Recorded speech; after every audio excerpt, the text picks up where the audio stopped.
Hello and welcome back to my channel. Happy fall, happy spooky season. I got my basic pumpkin spice candle going and I'm super excited to film this video.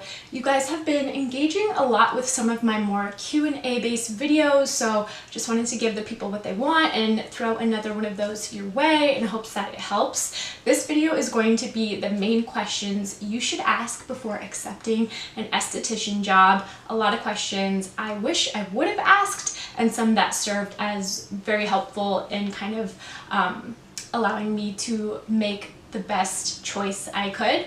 So if you guys like this video, don't forget to like it, give it a thumbs up, and please comment below kind of where you're at in your SD career. I love reading those and kind of hearing your personal stories. It really makes this channel very meaningful to me. So thank you guys so much for your support and let's head into the video. Okay, I hope you guys don't mind if I kind of just read these off of my phone. My first question is, how long does it typically take for esties to accrue clientele? This question is super important, even more important if you are being paid per service. A lot of spas will pay you per service and then kind of offer a certain commission or percentage base on top of that. Other spas might pay you hourly. In that case, you still kind of want to know how long it took their estheticians to kind of get in a regular rhythm of taking clients. Okay, and my next question, this is a question you should probably ask in any job interview, and you hear it a ton. The question is, what is my potential for growth here? Now, your employer is most likely going to say there's a ton of potential for growth. Don't let that be the end of the conversation. Ask for more specifics and what kind of progress they have seen their esties make from probably the course of their first day to the 6-month mark. The third question that I think is super key is how long until I can start taking on clients myself and start completing services. There will likely be a certain training period, but I think it's good for you to kind of have an understanding of how long that time period will be and just kind of go into the job knowing what your course of action at this job is going to be like. You don't want to go into it blind and assume you're going to start taking a client after the first week or so, because that may be the case, or it may be 3 or 4 months down the line. My next question is, I want to focus on X. Is that doable? By that I mean maybe you are somebody who's obsessed with waxing. Now, if you're going to walk into a spa and they're going to only expect you to do 5 facials a day and no waxing, you as a person are going to feel not as fulfilled as you would if you were at a job where you are waxing a majority of the time. So my honest answer is that you are probably not going to be off the bat doing the type of service you love 100% of your day. But if you can be doing what you love 70 or 80% of the day, that's pretty good. You should be open to learning new things, and if you're someone who loves waxing, be open to the possibility of maybe having to take a facial on. Okay. Another super general question is, what will my typical day look like? And this leaves your manager the opportunity to say, you're gonna come in, you are going to take a makeup application in the morning, you will probably have one or two waxing appointments throughout the day, and then the rest of your day will be spent, maybe it's on the floor retailing product, or maybe it's in the treatment room doing facials. Totally depends on the spa, but that is a good question, again, just to ask so you kind of have an idea of what your days will be like.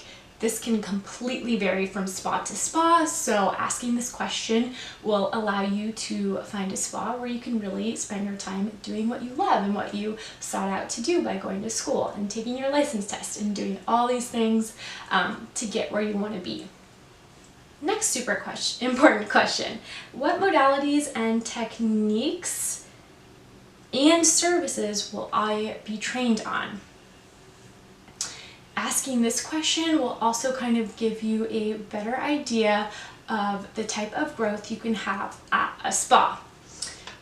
If a spa only has a steamer and a mag lamp, you might be missing out on learning maybe hydrofacials and certain types of let's say microdermabrasion, certain things that you might want to know. So depending on what you want to do, maybe you just want to do basic facials for your first year as an esthetician. Maybe you're comfortable just picking somewhere with kind of a more simple treatment room as opposed to a spa that has 6 different modalities. Again, I think it's just important to ask if there's a certain technique they want you to use in their spa room. Maybe they have their own style of massage. It's just kind of important to ask. Maybe they are cool with you just using the type of massage you learned in school. It all depends. And definitely ask what services you will be trained on, because maybe this is a spa where they're gonna show you the best ways to wax. Maybe it's a spa where they want you to just focus on your facials. Again, just good to ask so you kind of have a good idea of what you may learn at one spa as opposed to another spa that doesn't have a lot of built-in training. Another question you might not think of to ask is how many treatment rooms are available. If there are 5 esties on staff and you all want to do facials, it's kind of just good to know that maybe the treatment room is somewhere you get to spend some of your time, but it's not going to be where you spend all of your time. So if you can kind of understand how much space a spa has to work with and what they can offer you, you can have a better understanding of how you will actually be spending your job. Another question, what service is in the most demand? Again, these kind of might sound repetitive, but I think just asking these kind of questions from different angles really will give you the best idea of what this job is truly like. So again, if their answer is facials as opposed to waxing, that may kind of help you determine the spa that's going to be right for you. Another very general question is, when will I be eligible for an evaluation? An evaluation is that point of the year where you sit down with your manager, you discuss how you did, what you could do better, what you succeeded in, and from that point she can kind of make a decision about maybe your pay raise or possibly a title change.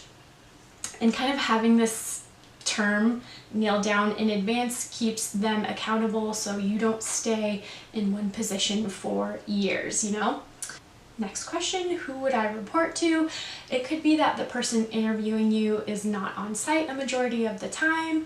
Maybe they are just one of the staff members, and it's kind of just nice to have an understanding of the structure. And if you do hit it off with this person that's interviewing you, you can kind of have a better understanding of how they will manage you and how your relationship and life as an esthetician will go. Okay, these last 3 I'm just going to mention pretty quickly because they're not super esthetician focused, but nonetheless very important. Is healthcare offered? A lot of times healthcare isn't offered in, especially for kind of new esties. These jobs tend to be more hourly rates, where healthcare isn't necessarily covered, but oftentimes it is. So it just totally depends on your situation, and if that is super important to you and is going to be a basis for whether you can take the job and kind of support your healthcare, that's a great question to ask. And to ask how many sick days are offered. It could be that you have to accrue your sick days and spend maybe 3 months at a job before you can start accruing some time off. Oftentimes that's the case, but sometimes it's not, so just good to ask. And last question is, how can I accrue time off for vacation? Asking this doesn't imply that you're lazy and you just want to go on vacation right away, but it just kind of shows that you've been this before and you know the right questions to ask. Knowing if you'll have paid vacation is kind of important in terms of choosing a job. Not necessarily essential to every person, but if you're someone who really counts on having 2 weeks out of the year to go to Palm Springs with your girlfriend, super important question to ask. Okay, that is it for the top questions I think you should ask before accepting an esthetician role. I hope you guys love this video. Don't forget to subscribe, give it a like and a comment before you leave. Thank you so much for watching, and I'll see you in the next one.